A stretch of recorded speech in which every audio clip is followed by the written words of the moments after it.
이 시간 죽음을 이긴 그리스도인이라는 제목으로 하나님의 말씀을 전하도록 하겠습니다. 오늘은 순교라고 하는 무거운 주제로 말씀을 전하겠습니다. 지난 월요일부터 수요일까지 일본 순교지를 탐방하였습니다. 일본 최초의 순교지는 나가사키입니다. 저희는 기메 공항에서 후쿠오카 공항, 규슈현에 있는 후쿠오카 공항에 1시간 정도 운행을 해서 도착했습니다.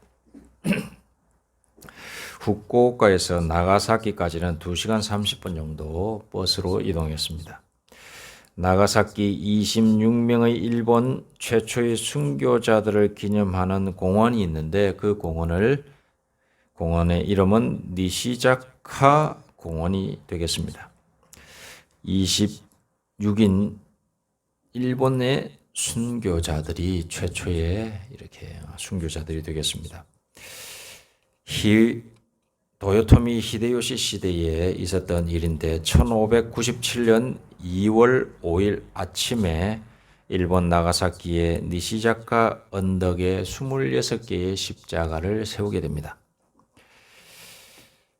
이 26명의 순교자들이 형장에 도착하였을 때 그들은 자신들의 눈앞에 26개의 십자가를 보고는 기뻐하면서 달려가 자기의 십자가가 어디입니까? 라고 물었을 정도로 신앙심이 돈독했다고 합니다. 그리고 감사까지 했다고 합니다. 여기에서 죽을 수 있게 해주시니 감사합니다. 라고 감사의 고백까지 했다고 합니다. 이것을 보고 있었던 수천 명의 주민들이 이유도 모른 채 참 불쌍하다라고 생각하면서 눈물까지 흘렸다라는 기록이 전해지고 있습니다. 순교자 최초 이제 24명이 교토에서 출발했는데 중간에 2명이 추가되게 됩니다. 교토에서부터 출발한 이 24명의 순교자들은 어떻게 해서 이렇게 잡히게 됐느냐? 그 자초 지정을 말씀드리면은 도요토미 히데요시가 이제 금교령을 내리게 됩니다. 그 금교령을 내리게 된 배경을 이렇게 조사해 보니까 몇 가지 설이 있습니다. 첫째는 도요토미 히데요시가 이 나가사키가 이 해외 문물이 들어오는 최초의 개항지가 되겠습니다. 일본 개항지입니다. 그리고 일본인들과 그리고 이 포르투갈 상인들, 네덜란드 상인들이 이렇게 오게 되는데 특히 포르투갈 상인들이 최초로 이렇게 관문하는 그런 입항로가 되는데 그게 나가사키가 되는데 그 나가사키에 도요토미 히데요시가 방문을 하게 됩니다. 그런데 거기에 보니까 포르투갈 국기가 수없이 꼽혀 있는 거예요. 그리고 교회가 많이 서 있는 겁니다. 그걸 보고 깜짝 놀랐다라고 하는 기록이 있습니다. 도요토미 히데요시가 아니 여기가 일본 땅인데 포르투갈 땅인가? 충격을 받은 거죠. 그것이 한번 있었고 그리고 나중에 보니까 그들의 신앙을 보니까 평등주의란 말이죠. 왕도 없고 모든 사람이 평등하다라고 하는 그런 사상이 무엇인지 이제 깨닫게 되는 거죠.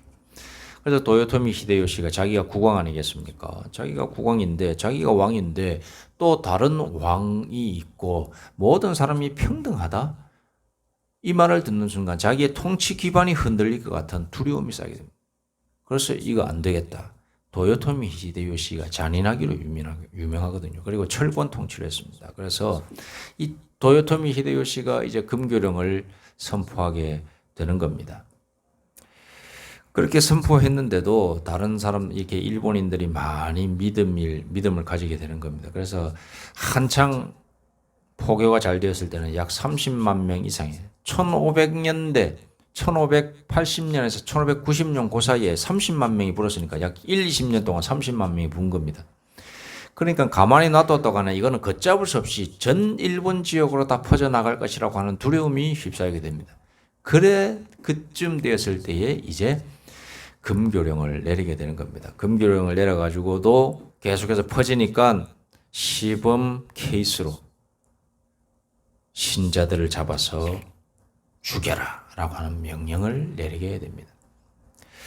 그 명령을 내리게 되면서 최초로 잡힌 사람들이 많았는데 그 중에서 예수 그리스도를 부인하면 배교죠. 즉 배교하면은 봐주고 배교 안 하면은 잡아가서 죽이려고 하는 거죠. 그렇게 해서 최초로 더 많은 사람들이 배교를 안 하고 잡혔는데 그 중에서도 지도자급에 해당하는 사람들 그리고 그에 관계된 사람들을 잡은 것이 바로 24명이 되겠습니다. 이 교토에서 24명을 잡아서 이제 왼쪽 중간중간 마을에 다니면서 귀도 자르고 코도 자르고 그런 시범 케이스로서 사람들에게 시범적으로 공포감을 불러일으키는 행사를 하게 됩니다.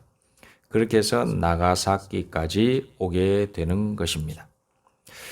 그리고 이 나가사키의 언덕인 니시자카 언덕에 26개의 십자가를 세운 이유가 무엇이냐면은 다 보라고.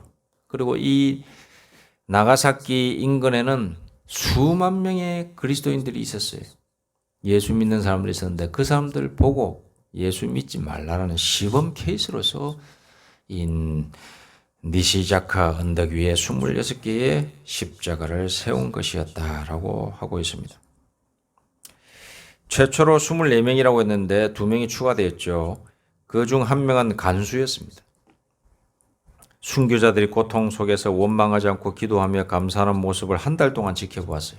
교토에서 이 나가사키까지 가는데 2달 정도 걸리는데 한 달쯤 됐을 때에 마음의 감동을 받아서 쉽게 말해서 하나님을 만나게 되어버린 겁니다. 그래서 자기도 하나님을 믿으니까 이 순교자들의 대열에 자기도 끼겠다. 그러면서 자신에서 순교자가 되는 거예요. 그래서 25명이 됐습니다. 25명이 되었는데 또 한 명은 누구냐?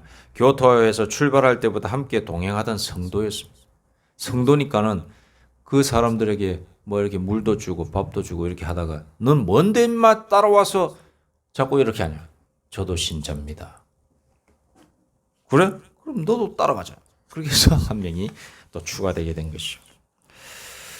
여러분, 최초로 많은 사람들이 일본의 그리스도인들이 많이 잡혔는데 그 중에서 어떤 사람은 배교를 하고 어떤 사람은 이렇게 순교의 자리까지 가게 되는 겁니다. 그럼 어떤 이는 이렇게 죽음 앞에서도 담대하고 어떤 이는 배교를 하게 될까? 배교자와 순교자의 차이는 어디에서 나오는 것입니까? 예수님의 12제자 중에서 가룟 유다는 배교하였고 요한은 늙어서 죽었습니다. 그럼 나머지 10명은 어떻게 됐느냐? 다 순교했습니다. 칼에 맞아 죽고 창에 찔려 죽고 피부가 벗겨서 죽고 화형당하고 십자가에 거꾸로 매달 죽고 골고루 다 결국에는 죽었습니다. 물론 가룟 유다가 순교한 시점에 나머지 제자들이 순교의 정신을 가졌던 것은 아닙니다. 다 도망갔으니까. 예수님 십자가에 매달리셨을 때 다 도망갔죠. 그러나 예수님의 십자가 죽음과 부활을 목격하고 승천하는 모습을 본 뒤에 성령이 너희에게 임하시면 이렇게 말씀하셨는데 성령의 강림, 성령 강림으로 권능이 그들의 마음속에 자리 잡는 순간 그들은 순교자가 되는 그리스도인들이 되게 된 것입니다. 순교와 배교의 차이는 하늘과 땅, 천국과 지옥의 차이만큼 크다라고 할 수 있겠습니다. 다시 일본 순교 내용으로 돌아가겠습니다. 엔도 슈샤쿠의 침묵의 소리라는 책에서 보면 이런 구절이 나오고 있습니다. 선한 사람이 고통받을 때 그때 신은 어디에 계셨는가? 질문한다. 엔도 슈샤쿠 작가는 이렇게 답합니다. 그때 신은 침묵하고 있는 것이 아니라 말씀하고 있었다. 라고 이렇게 말을 하고 있습니다. 여러분 30만 명의 일본 신자들이 있었는데 지금 일본에 가면 한 100만에서 130만 정도밖에 안 되거든요. 얼마 안 본 거죠. 우리나라가 지금 1000만 명 이렇게 하는데 인구 대비 보면은 뭐 20% 가톨릭까지 합치면은 가톨릭과 우리가 똑같다라고 절대로 똑같지 않지만은 외부에서는 기독교로 이렇게 통칭해서 이야기하거든요. 통칭해서 하면 약 30%가 넘습니다. 천주교 600만, 우리 1000만 하면 1600에서 1700만을 기독교 신자로 하거든요. 그러니까 30%죠. 5, 3, 15 이렇게 하면. 근데 일본은 아직도 100만, 130만, 한 100만 정도 본 거지요. 그 인구수에 비하면은 1% 남짓밖에 안 되는 겁니다. 우리가 30%인데. 그럼 왜 이렇게 됐을까? 그 공포심이 여전히 남아있고, 그리고 일본의 마음속에, 일본인들의 대부분의 마음속에 이게 우상이 충만하기 때문이 아닌가. 뭐 그런 판단들이 있습니다만 그 이유를 정확하게 알 수는 없습니다. 그리고 그 씨앗이 퍼질 때쯤, 우리 복음의 씨앗이 퍼질 때가 일본이 1500년대인데 그때 이미 말살되었기 때문에 그 공포감이 여전히 남아있는 것으로, 은연중에 내려오는 것으로 이렇게 생각하고 있는 경우가 많이 있습니다. 여러분, 배교와 순교자의 차이는 다시 한번 말씀드립니다만은 하늘과 땅 차이가 되게 되는 것입니다. 일본 이 26인 순교자들 중에서 다음과 같은 고백을 남기면서 죽은 그런 거기에 십자가 위에서 계속해서 설교하면서 죽은 그런 일본인이 있었습니다. 그 일본인의 어떤 설교를 했는지 한번 읽어드리도록 하겠습니다. 이 설교를 가만히 듣고 있으면 정말 신앙이 무엇인지 우리가 다시 돌아볼 수 아니할 수가 없는 그런 내용이 되겠습니다. 자, 다시 한번 제가 한번 읽어드리겠습니다. 여기에 계신 모든 분들, 내가 말하려는 것을 잘 들어주십시오. 나는 필리핀 사람도 아니요 틀림없는 일본인으로서 예수회의 수도자입니다. 나는 어떤 죄도 범하지 않았습니다. 다만 우리의 주님 예수 그리스도의 가르침을 전했기 때문에 죽는 것입니다. 나는 이 이유 때문에 죽으며 죽는 것을 기뻐하고 이것은 하나님께서 내게 주신 커다란 은혜입니다. 나는 지금 이 때를 이용해서 내 앞에 있는 당신들을 속이려고 하는 것이 아니고 인간이 구원받기 위하여 그리스도의 길 이외에 다른 길이 없다는 것을 단언하고 주저하지 않고 말씀드립니다. 그리스도교의 가르침은 원수, 자기에게 해를 끼친 사람을 용서하라고 가르칩니다. 나는 국왕과 나를 사형에 처하도록 책임진 모든 이들을 용서합니다.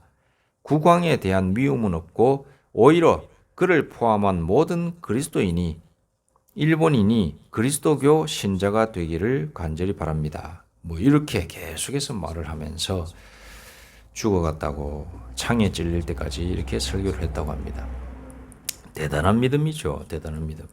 여러분 한번 생각해 보셨습니까? 이런 믿음을 나도 만약 십자가에 매달림 그 과정까지 갔다 손 치더라도 이런 설교를 할 수 있을 것인가?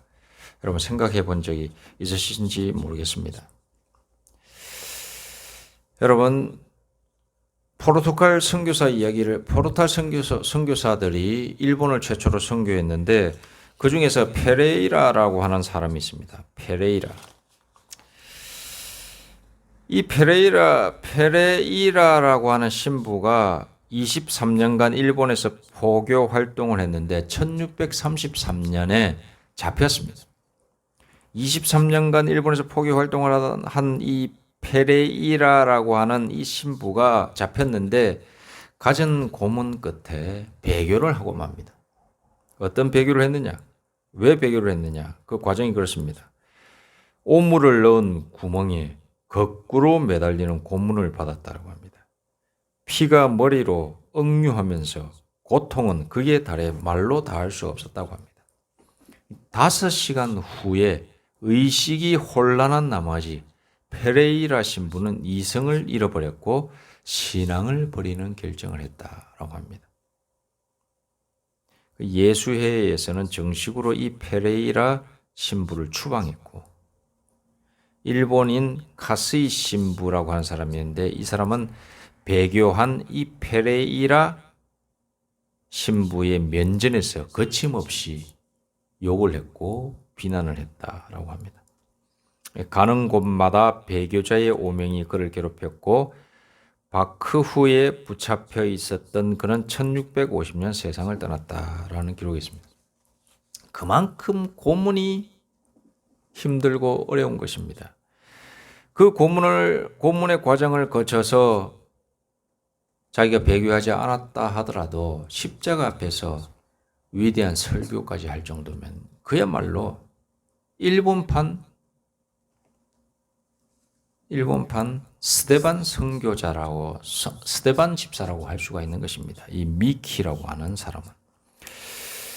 여러분, 지금 이분들이 가톨릭의 신자들인데 그렇게 이야기하냐 이렇게 생각할 수 있는데 1500년대 말에는 가톨릭이나 우리 개신교나 별반 차이가 없는 그런 신앙 형태를 가지고 있었습니다. 그리고 심지어는 어떻게 보면은 이들의 신앙의 순수성은 오늘날 그 어떤 교회의 교인들보다도, 특히 가톨릭 신자들보다도 뛰어나다라고 할 수 있는 것입니다. 그리고 성경에 입각한 그야말로 완벽한 그리스도인들입니다. 그 구원의 설교에서 나오듯이 인간이 구원받기 위하여 그리스도의 길 이외에는 다른 길이 없다는 것을 단언하고 주저하지 않고 말씀드립니다. 이렇게 설교를 하고 있는데 오늘날 오히려 천주교인들은 다원주의거든요. 그리스도가 유일한 길이라고 말하지 않습니다. 그리스도도 길이다 이렇게 이야기하죠. 불교에도 구원의 길이 있고 다른 곳에도 구원의 길이 있다라고 희미하게 말을 하고 있는 구원론을 주장하고 있는 단체가 천주교 단체입니다. 여러분, 그런 것에 비해서 이때 이 당시에 이 설교를 들으면은 진실로 신자들이었다. 천주교, 기독교를 떠나서 개신교를 떠나서 진짜 그리스도인 중에 그리스도인이 바로 이때 이 당시에 그리스도인들이었다는 것을 우리는 알 수가 있습니다. 여러분, 초대교회에 많은 사람들이 핍박을 당했습니다. 그리고 많은 사람들이 배교의 유혹을 받았습니다. 그러나 어떤 사람은 순교를 당하고 어떤 사람은 배교의 자리에 섰습니다. 이런 가정 박해 속에서 어떤 이는 배교를 하지만 어떤 이들은 죽음을 감당했습니다. 그 차이는 어디에서 나는가? 여러분, 정신력의 차이입니다라고 말을 할 수 있겠습니까? 아니면 타고난 성품의 차이이다라고 말을 할 수가 있겠습니까? 그 차이는 어디서 나는가? 성령 충만의 차이입니다. 하나님의 영이 충만한 사람은 어떤 고난도 이길 수 있습니다. 두려움을 능가하는 하나님의 사랑의 충만이 그의 마음속에 충만한다면, 그의 영 속에 충만하면 가능한 일입니다. 군인들이 전투를 하다가 포탄이나 총에 맞아서 이제 죽을 지경이 됐을 때 육신적 고통이 그에게 달했을 때에 의무병이 와서 무엇을 놔주냐면은 몰핀이라고 하는 것을 놔줍니다. 그 몰핀을 각 병사들마다 3개씩 들고 있어요. 일정량의 몰핀을 3개씩 들고 있어요. 자, 고통이 극에 달할 때에 몰핀을 처음에 한 대 딱 놔줍니다. 그러면 한동안 편안해집니다. 그래도 고통스러우면 한 대 더 놓습니다. 2대 놓습니다. 보통 2대까지는 놔줘도 됩니다. 그러나 3대를 넣는 순간 치사량에 이르게 됩니다. 몰핀 치사량. 즉 자연스럽게 죽는 겁니다. 여러분, 3번을 놓을 때는 그야말로 이제는 죽을 수밖에 없는 상황이 됐을 때에 몰핀 3대를 놓게 되는 것입니다. 그러면은 고통이 극심한 상황에서 평안한 환각 상태에 빠지면서 이렇게 안락사 비슷하게 되는 겁니다. 죽음을 이긴 그리스도인들이 죽음을 이길 수 있었던 비결은 무엇인가? 그리스도의 영이 충만함 때문이었습니다. 그리스도의 사랑이 그의 영 속에 충만했기 때문에 가능했던 것입니다. 우리가 무엇을 위해서 기도하면서 살아가야 하는가? 앞으로 핍박의 시대가 반드시 찾아오게 될 것인데 박해의 시대가 다시 찾아오게 될 것입니다.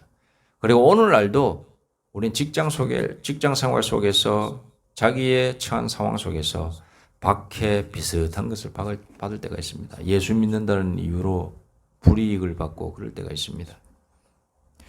우리가 그럴 때 어떻게 이길 수 있는가? 하나님을 모른다 하지 않고 어떻게 배교하지 아니하고 생활 속에 배교를 하지 아니하고 우리의 신앙을 지킬 수 있는가? 그것은 성령 충만함밖에 없습니다.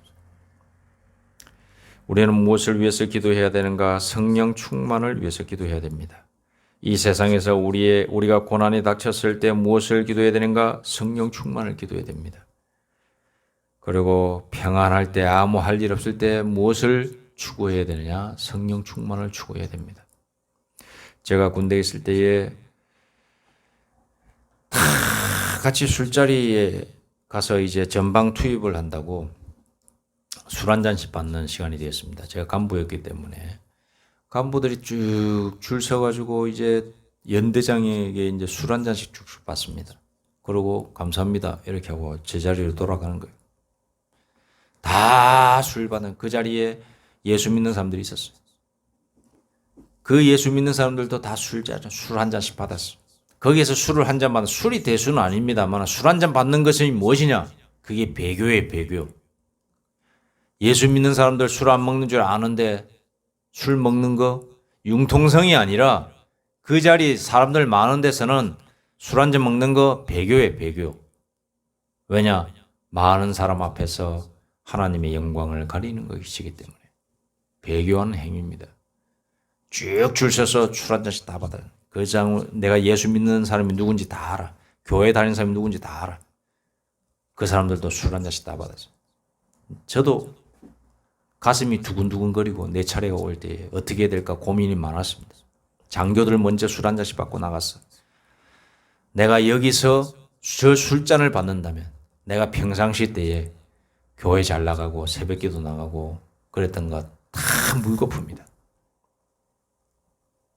내가 하나님께 지금까지 하나님을 믿는다라고 하면서 하나님에 대해서 영광을 돌린 일이 많이 없었는데 이 사람들 앞에서 하나님의 영광을 가리지 않는 것이 내 신앙의 기본이다. 이렇게 생각하고 캔 사이다를 딱 들고 딱 나갔어요. 술잔을 다 따를 때에 네 잔이 됐을 때 저는 이걸로 주십시오 라고 하고 딱 멋지게 말을 하고 딱 사이다 캔을 내밀었어요. 내밀고는 잔을 또 내밀고 그렇게 해서 딱 받았어요. 그랬더니 막 뭐라고 할 줄 알았는데 뭐라고 하는 것이 아니라 그래 술 안 먹는 게 더 좋지 이렇게 하면서 칭찬을 해주더라고요. 자 받아 이러더라고요. 사이다 딱 하고 딱 먹고 감사합니다 이러고 딱 들어갔지. 그걸 보고 나서 딱 제자리에 들어왔는데 그 자리가 전방 투입하는 격려 자리가 아니라 예수 믿는 사람이 어떤 모습이어야 되는지 다 모범이 되는 자리가 되어버렸어. 한 사람씩 한 사람 돌아가면서 나한테 이야기하는 거야. 니 진짜 대단하다 이렇게 얘기하면서 선배들이 저보고 막 뭐라고 하는데 야, 니 진짜 어떤 사람은 나를 보고 꼴통이라고 그러기도 하고 어떤 사람은 와 진짜 예수꾼이네 너 이렇게 얘기하기도 하고 어떤 사람은 존경한다라고 이야기하고 존경한다. 와 이거 쉽지 않은데 진짜 존경한다. 그런 말까지 하면서 숙소로 돌아왔는데 돌아오는 길에 내 가슴이 얼마나 뛰든지 그 뛰는 것은 아유 다행이다라고 해서 인간적으로 뛰는 것이 아니라 내가 하나님께 영광을 돌렸다라고 나도 세상 살면서 이런 간증거리가 생겼구나라고 하는 그 기쁨과 충만함으로 인해서 얼마나 감사에 가슴이 뛰든지 지금도 그래서 이야기하고 있는 거 아닙니까? 이게 평생의 간증거리가 되는 겁니다. 이런 일뿐만 아니라 중간중간에 많이 있어요. 근데 그 자리는 또 제일 큰 자리였기 때문에 제일 두려웠던 건데 작은 하나님께 영광을 돌리는 일이 맞아요. 그럼 어떻게 그렇게 할 수 있던가? 군대에서 성령 충만했거든요. 군대에서 기도 열심히 하고 매일 1시간씩 기도했어요. 사고 날까 봐. 그게 영향을 받아가지고 매일 마음속에 무슨 일 터지면 아니 무슨 일 할 때마다 하나님께 기도하고 그랬던데 그게 성령 충만을 하고 있었던 상태였던 것 같아요. 그래서 그 자리에서도 담대하게 내가 하나님을 배신하지 아니하고 하나님께 영광을 돌리는 그런 간증거리가 생기지 않았나 싶습니다. 여러분, 우리가 박해의 시대가 이제 점점 다가올 것입니다. 우리가 배교하지 아니하고 하나님께 영광을 돌리며 심지어는 죽음을 이길 수 있는 경우는 어떠한 경우인가? 성령 충만할 때 우리는 그 자리에서 고난을 이길 수가 있는 것입니다. 이 시간 우리 스스로를 돌아보기를 소망합니다. 나는 성령 충만을 기도하고 있는가? 성령 충만한 사람인가? 성령 충만한 그리스도인인가? 나는 육신의 소욕을 더 쫓는 것은 아닌가? 스스로에 대해서 돌아보고 자신의 믿음을 점검할 수 있는 귀한 저희 모두가 될 수 있도록 원합니다. 기도하겠습니다. 하나님 아버지, 성령 충만을 날마다 기도하게 하여 주옵소서. 성령 충만하지 아니한다면 그리스도인만큼 능력 없는 사람들이 어디 있겠습니까? 우리가 기도할 때에 무엇보다도 성령의 충만을 기도하게 하여 주옵소서. 그래서 이 어려운 세상, 힘든 세상, 박해받는 세상에서 하나님께 영광을 돌리는 삶을 살게 해 주옵소서. 예수님의 이름으로 기도드립니다. 아멘.